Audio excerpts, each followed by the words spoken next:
Baik. Assalamualaikum warahmatullahi wabarakatuh. Perkenalkan, nama saya Manda dari kelas 2C dengan NIM 2313236 dari kelompok 2. Baik, saya akan membawakan materi dengan judul transporter sebagai target aksi obat. Nah, di sini tahukah kamu apa itu transporter? Transporter sendiri ialah molekul pembawa membran yang memfasilitasi perpindahan substrat yang melintasi membran sel. Nah, di sini molekul pembawa terbagi menjadi dua, yaitu transporter pasif dan transporter aktif. Transporter pasif sendiri yaitu protein pembawa yang membantu perpindahan zat melewati membran sel tanpa membutuhkan energi atau ATP. Bekerja berdasarkan arah senyawa yang dibawa. Transporter pasif dapat digolongkan menjadi tiga. Yang pertama uniport, simport, dan aniport. Nah, di sini penjelasan uniport. Di sini kita menggunakan hidropilin agen transporter. Nah, di sini uniport sendiri dia membawa substrat atau senyawa dengan satu. Nah, tahukah kamu ia melewati apa? Nah, di sini ia melalui dengan gradien konsentrasi berdasarkan konsentrasi luar dan konsentrasi dalam. Nah, jika konsentrasi luar itu lebih tinggi, maka akan keluar. Sedangkan konsentrasi dalam lebih tinggi, maka akan ke dalam. Tapi, dia hanya membawa satu substrat atau senyawa. Nah, ia melalui transporter. Kan ini substratnya. Nah, masuk ke dalam transporter. Nah, substrat masuk ke dalam karena gradien konsentrasi lebih tinggi. Nah, sedangkan apabila gradien konsentrasinya lebih tinggi di luar, maka substratnya akan keluar. Jika sebaliknya. Nah, yang kedua itu simport. Simport adalah transporter yang dapat mengatur dua macam senyawa ke arah yang sama melawan gradien konsentrasi. Misalnya glukosa Na yang mengatur glukosa dan ion Na ke dalam sel, atau simport NaCl yang menyebarkan ion Na dan Cl ke dalam sel. Nah, adapun mekanismenya di sini yang pertama itu bekerja simport Na glukosa terjadi karena ion Na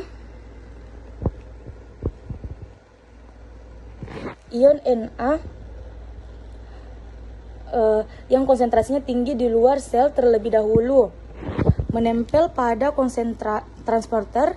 Ikatan Na ini memudahkan glukosa ikut berikatan pada sisi yang sama. Setelah keduanya menempel, transporter berubah bentuk konformasi sehingga sisi bagian dalam sel terbuka. Ion Na masuk mengikuti gradien konsentrasinya, dan energi dari pergerakan Na ini digunakan untuk membawa glukosa ikut masuk ke dalam sel meskipun melewati gradien konsentrasi. Setelah kedua molekul dilepaskan ke dalam sel, transporter kembali ke bentuk awal dan siap melakukan proses berikutnya. Nah, di sini ada pun uniport. Nah, di sini uniport sendiri itu transporter yang dipindahkan dari dua senyawa. Nah, beda dengan yang uniport tadi. Uniport itu cuma membawa substrat satu, sedangkan ini dua senyawa tapi berbeda arah. Contohnya yang di sini. Kalsium keluar dan Na-nya dan natrium masuk. Nah, begitupun sebaliknya, bisa Na keluar dan kalsium masuk. Nah, adapun transporter aktif sendiri ialah transporter yang selalu diperantari oleh protein. Pengangkutan pada transporter aktif dilakukan dengan mengikat hidrofolit pada suatu protein, mengikat spesifik yang umumnya membran sel.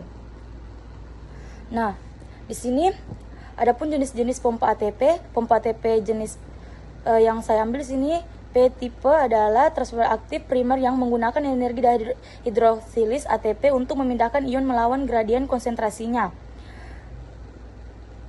Nah, pompa ini melalui siklus kerjanya protein atau pompa mengalami fosililisasi sementara pada residu asparat.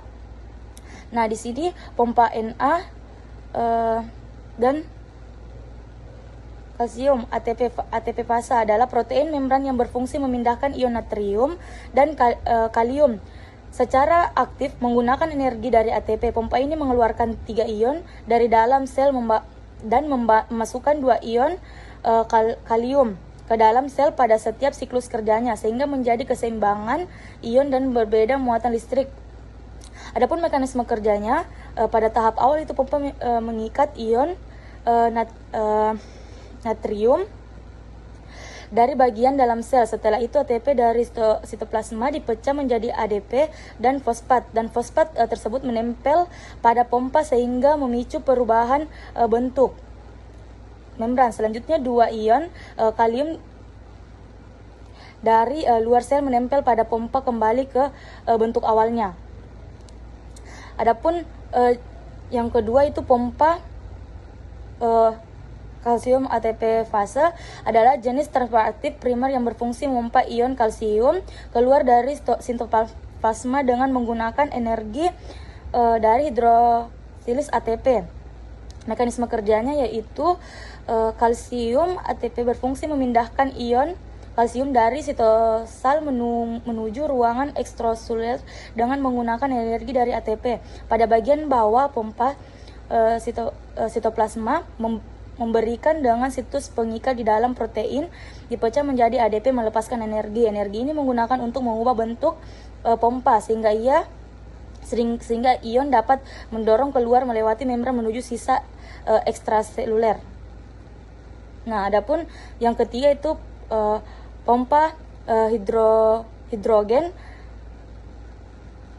dengan kalium ATPase dengan protein membran ini bekerja sebagai ion pompa menukar hidrogen dengan kalium secara aktif menggunakan energi dari ATP. Mekanisme kerjanya yaitu 3 ion Na dari dalam sel berikatan dengan sisi sitoplasma protein pompa. Selanjutnya melalui ATP mentransfer gugus fosfat ke pompa yang menyebabkan perubahan bentuk protein. Merubah ion menyebabkan Na dilepas keluar sel. Kemudian 2 ion kalium dari luar sel berikatan dengan sel ekstraseluler protein pompa. Setelah itu gugus fosfat dilepaskan dari pompa mengembalikan protein ke dalam aslinya yang menyebabkan ion kalium dilepaskan ke dalam sel. Proses ini merupakan transporter aktif.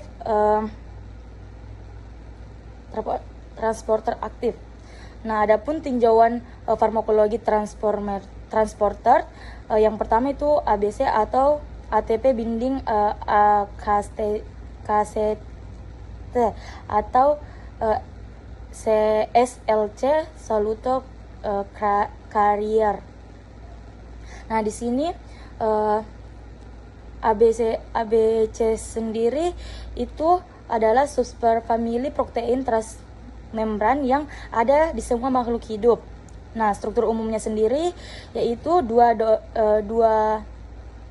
domain transmember menentukan spesifisitas substrat, membentuk saluran tempat molekul. 2 domain pengikat nukleotida terletak di sisi sitoplasma dan mengikat dan menghidrolisasi ATP. Nah, contoh yang saya ambil di sini P-glikoprotein. Jenisnya itu keluarga ABC. Lokasinya itu usus halus, hati, ginjal. Mekanisme kerja itu usus memompa diklosin keluar dari sel apalagi usus kembali ke lumen sehingga mengurangi absorpsi oral. Selanjutnya transporter CLC terdiri dari transporter uptake yang memindahkan zat ke dalam sel melalui transporter pasif atau aktif sekunder. Nah, Transporter SLC sendiri bekerja dengan memindahkan zat ke dalam sel melalui difusi, transpirasi, atau transporter aktif sekunder tanpa menggunakan ATP secara langsung. Energi ini diperoleh dari gradien ion, biasanya Na atau hidrogen. Secara langsung energi ini diperoleh dalam bentuk pompa lain. Nah, yang selanjutnya ini contohnya PIPTD transporter 1 keluarga SLC 15A1, lokasi membran aplikasi usus, halus, dan ginjal. Mekanisme kerjanya itu menggunakan gradien protein untuk mentransporter dipeptida, triptida, atau obat analog peptida, misalnya antibiotik. Hasilnya itu obat atau nutrisi berbentuk peptida diserap lebih efisien ke dalam tubuh. Nah, di sini ada aspirin setelah diminum akan terhidrasi secepat di tubuh menjadi asam salsilat. Nah, di sini lokasinya di ginjal mengikat asam salsilat. Terus contohnya itu OAT dan OAT3 juga mentransfer obat lain seperti penicillin, furosemid, dan methotrexate. Nah, adapun di sini contoh obatnya yang saya ambil yaitu diazepam. Golongannya itu benzodiazepin. Klasifikasinya itu psikoterapi golongan 4. Contoh lainnya itu laroxepam, alprazolam, dan midazolam. Target aksinya itu kadal ion. Jenis transporternya itu transporter pasif. Adapun mekanisme kerjanya yaitu dengan memindahkan aktivitas neurotransmitter menghambat GABA di otak. Diazepam berikatan pada reseptor GABA A pada bagian yang disebut benzodiazepam binding site. Nah, yang terakhir itu contoh obat transporter aktif yang saya ambil di sini. Yaitu digozin. Golongan sendiri itu glikosida jantung. Contoh lainnya itu digotoksin, coubain, dan deslanoside. Target aksinya itu pompa ion pada membran sel atau otot jantung.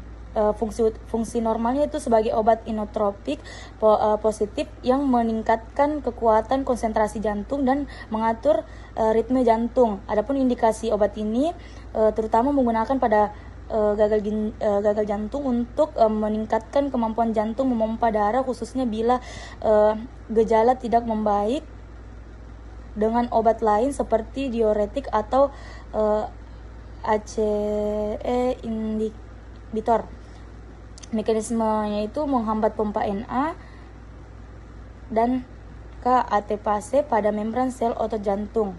Adapun hasil akhirnya itu meningkatkan kekuatan kontraksi jantung dan menurunnya denyut jantung sehingga fungsi pompa jantung menjadi lebih efektif. Nah, mungkin cukup sekian presentasi dari saya, kurang dan lebihnya mohon dimaafkan. Wabillahi taufiq wal hidayah. Wassalamualaikum warahmatullahi wabarakatuh.